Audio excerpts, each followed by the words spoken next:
Hey guys, welcome to episode 5 of the van build series. This video is going to be all about my electrical build. I'm going to do this video a little bit differently than my past videos. It's not going to show so much of me building. It's going to be a lot of me explaining and kind of going over my diagram so I can explain what are the main components, how do we place them in a system, and how do we properly wire and fuse those systems.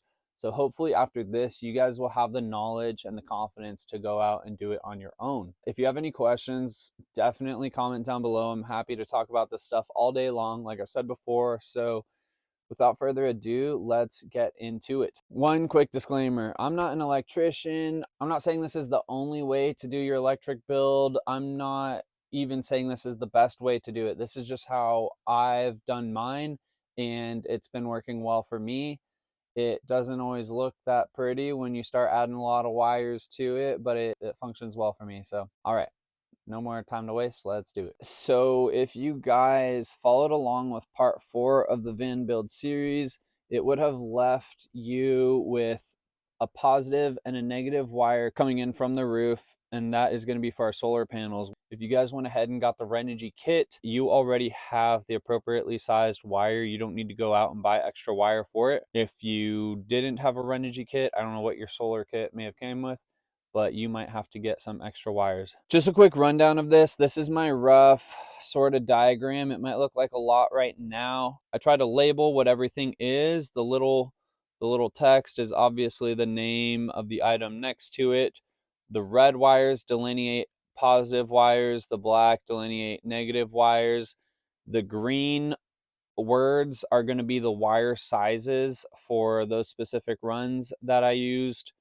If you see a wire without a listed size, follow it back on the circuit or follow it forward and you will quickly find it. So quick rundown here. Starting with my battery, it goes through a fuse, through a switch, and then you see, boom, 4-aught gauge. So this 4-aught gauge wire will apply to this and this as well. Another example of this is up here, coming from my van's starter battery. You don't see any labeled wire here before this breaker, and then right here you see it's labeled 4 gauge. That is going to apply to this whole run of wire into the charge controller. Let's start down here with our van battery.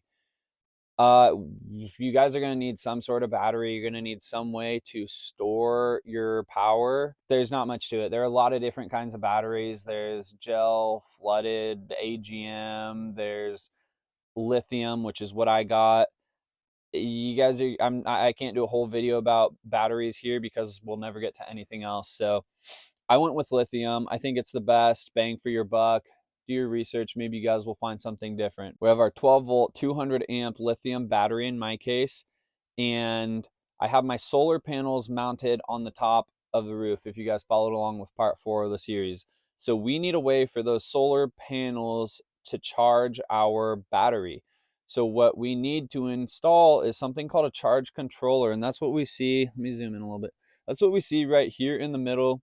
I got a 50 amp DC to DC mppt charge controller, and all those confusing letters mean is that I can connect both the alternator from my van and the solar panels to this charge controller.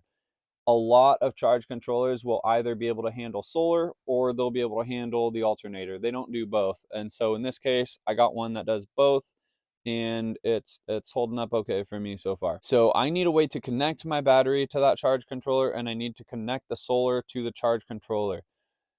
You do not want to connect solar to a charge controller without first having a battery connected. That power going into the charge controller with nowhere to go can damage your device, and you more than likely spend a couple bucks on that thing and do not want to ruin it. So let's start right here at the battery. So we have ourselves a nice battery, and we're going to connect it up to this charge controller, but there's a few stops along the way. So I opted to use 4 gauge wire here. When it comes to sizing your wires, there's a wire chart from Bluesea that I am going to link down below, and I'll put an image of right here. So it gives you the length of run that you're going to do with your wire, the corresponding amperage, and then the necessary wire size. So for instance, running my wire from my battery to this fuse to this switch to this bus bar, it's a very short run. It's no more than a few feet, so I don't really need to factor the length in to the amperage here.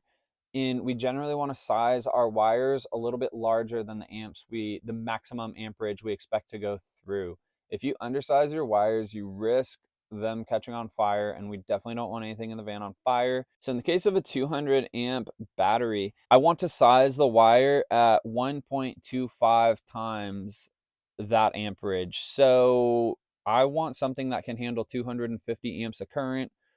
4-aught is pretty much the biggest thing you're going to find in your local hardware store. So that's what I went with. I think it'll handle everything appropriately. And just in case the 4-aught didn't, for whatever reason, it's protected by this fuse right here. We want a master fuse as close to your battery as you can get. And just like we size the wire, we want to size our fuses for 1.25 times the current we expect could go through there. So again, 200 times 1.25, we could see a potential surge of 250 amps, and that's what we're protecting for here. So there are some adapters that allow you to connect a fuse directly onto the positive terminal of the battery.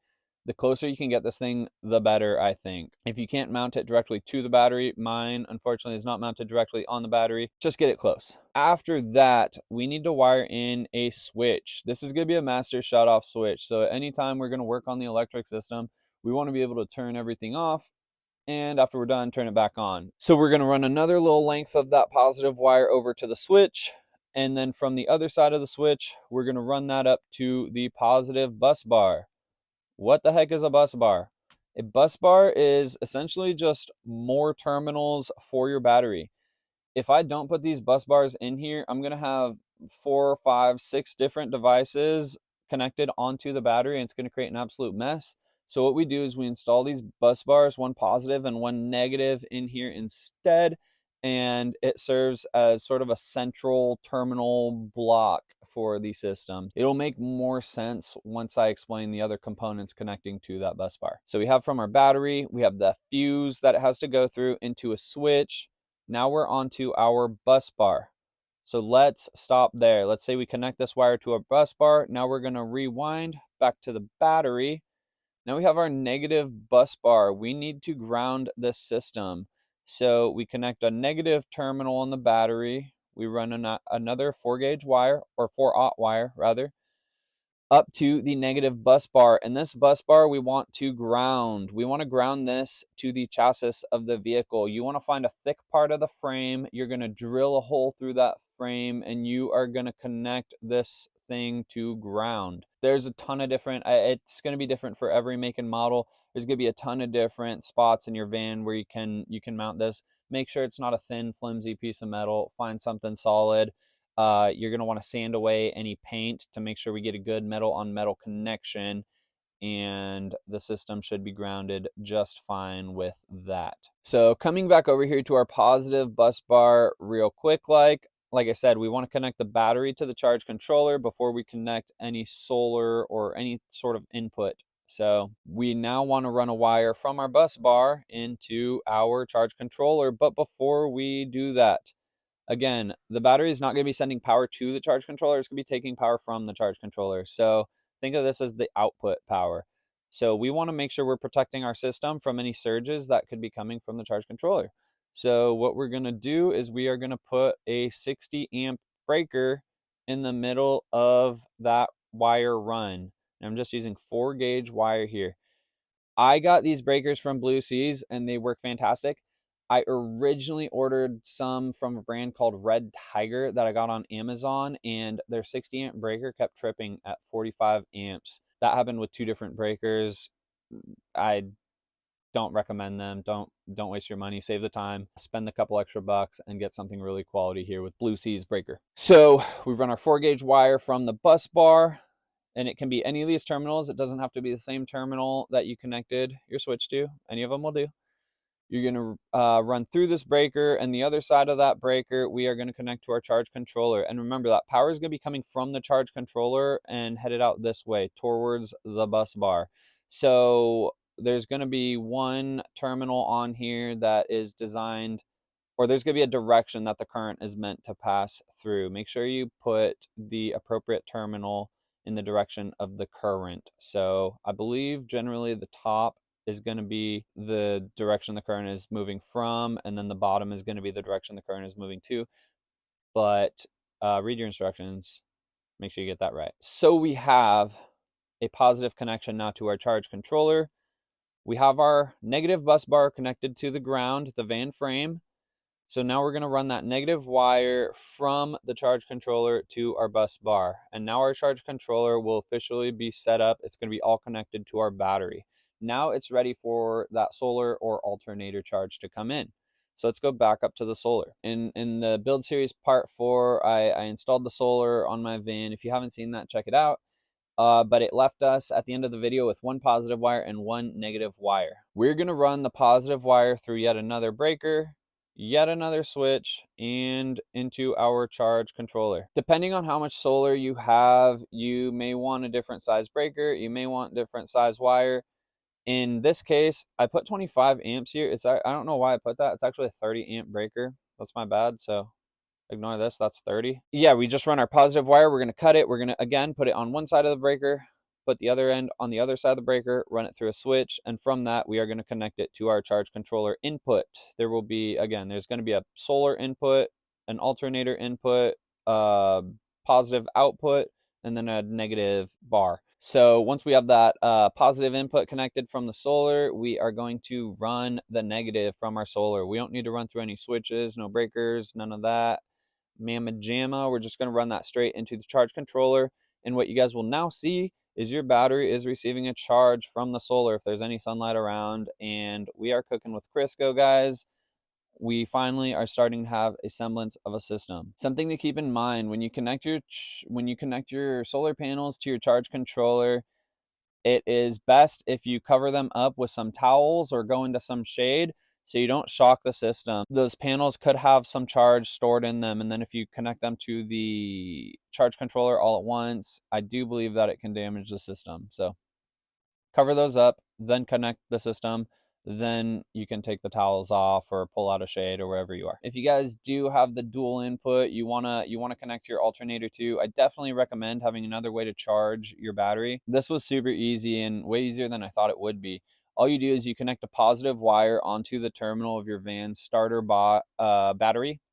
You're going to run that through a breaker. In the case of this charge controller, it can handle up to 50 amps coming in from that alternator if it had no solar input. So I put a 60 amp breaker here. I ran it with 4-gauge wire. I run it through another switch so I can always disconnect the alternator or the solar power. And then I just run it to, again, there's a positive alternator input. I think it's actually down in this corner, but I think you may get the gist. So we've been saving up all this power. We've been storing it. We've been generating it. We want to use some of this power. So what do? We are going to connect our positive bus bar into a fuse box. This is a 12-volt DC fuse box from Bluesea. Again, the same guys that make these breakers. 10 out of 10, recommend them. I think they're the best that money can buy. All we're going to do is run our wire from the positive bus bar into our fuse box. The size wire that we use will be dictated by our expected output here at max. So what I mean here, if you have 10 different appliances hooked up and they each pull 5 amps and you had them all on at the same time, you could be pulling 50 amps, which is a good amount of power. So make sure that you size your wire to accommodate if everything was on at once. It's not going to cost that much more to go a couple gauges heavier in terms of your wire, so just splurge for the good stuff. And again, we want to fuse it appropriately. I think this fuse box is rated for up to 100 amps, but I'm nowhere near that. And so I fused mine at 60 amps because I am running about a total of 50 amps worth of potential usage here. Once we have that positive hooked up on the fuse box, we're just going to run a negative wire. Took it all the way in my system here. all the way to our negative bus bar. And realistically, the negative bus bar is almost right next to this. It's like a foot long run, but for the sake of the diagram, it just ran all the way over here. Negative to the negative bus bar, positive to the positive bus bar. Couldn't be easier. And then we are finally going to be able to attach some devices. So I just put 12-volt appliances. I put some lights and a fan, but I also have a fridge. I have a heater. I have USB outlets. I have a water pump. I don't know. I have too many things. To fuse or to add these, we have our positive terminals over here on the fuse box. We run a wire to the appliance, a positive wire to the appliance, and then up in the top, generally there's negative terminals. You run a negative wire to the appliance, and then you need to put the appropriate fuse. Again, you'll have to look at the instructions on your device. In the case of, like, let's say these 12-volt lights, I have 8 of them, and I think collectively they can pull maybe 2 amps. So I think I have it fused at the closest I could get to 1.25 times that, which is 3 amps. Hopefully that makes sense. So put a 3 amp fuse in there, and boom, that completes the circuit. And now the lights will turn on and off, as you can see right here. I don't know if that'll show in the video. Same thing for the fan, same thing for your fridge, same thing for your heater. You run a positive from the fuse box to the positive wire on your device, a negative from the fuse box to a negative wire on your device, and then you fuse it appropriately. You want to put 1.25 times the amps that the device can pull. That's how you fuse, and that's all she wrote. So let's see, we've almost covered everything. Guys, this is about building a 12-volt system, but I understand some of you may want to use 120-volt appliances. If you don't know the difference, 120 volts are pretty much what you're going to find in your household outlet.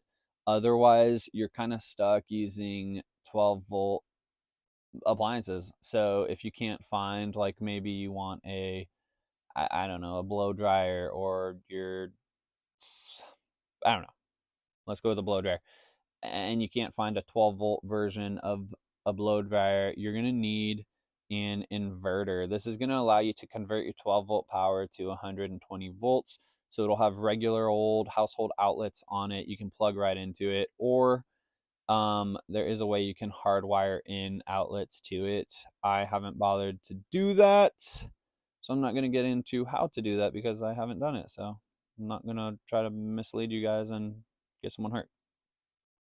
So this is a 2000 watt inverter. I think 2000 watts on a 12-volt system would be about 160 amps. If I multiplied that by 1.25, I could put, I think, a 200 amp breaker, but I plan to never pull anywhere near this number, so I didn't want to put a breaker that large. I just threw a 180 amp breaker, and I also fused this with 4-aught wire.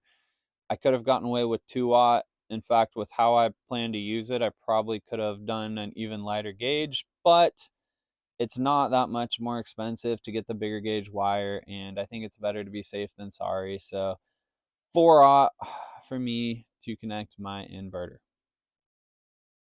Let's see, I think that completes sort of my diagram here. I want to include real quickly how to build connectors, or how to add connectors to connect your electrical appliances. It's pretty straightforward. If you have a crimping tool or a wire stripper, a lot of them come with built-in crimpers and pliers. They're pretty handy. All you need to do, you're gonna have to get a series of different wires. For my build, I pretty much used 12 gauge for all my appliances. I used 4-aught for the heavy duty stuff, and then I think I used like 4 gauge and 8 gauge for a couple different connections in the system. You also need connectors. There are a bunch of different kinds. I just got a variety pack from Amazon. I'll list it down below. It comes with the heat shrink already attached. So all you do is you strip the end of your wire off. You're going to insert it into the connector. You're going to crimp said connector, And then if you have a heat gun, even better. I don't have a heat gun, so I just used a lighter, and you kind of melt the heat shrink on there, and that is how we create a connection. In the case of the heavier gauge wires, you're not gonna just strip it off with your wire stripping tool. You're probably gonna need to take a razor blade and go around the outside of it. You're gonna pull that off, and you're gonna need, if you're trying to save some money, what's called a hammer crimper.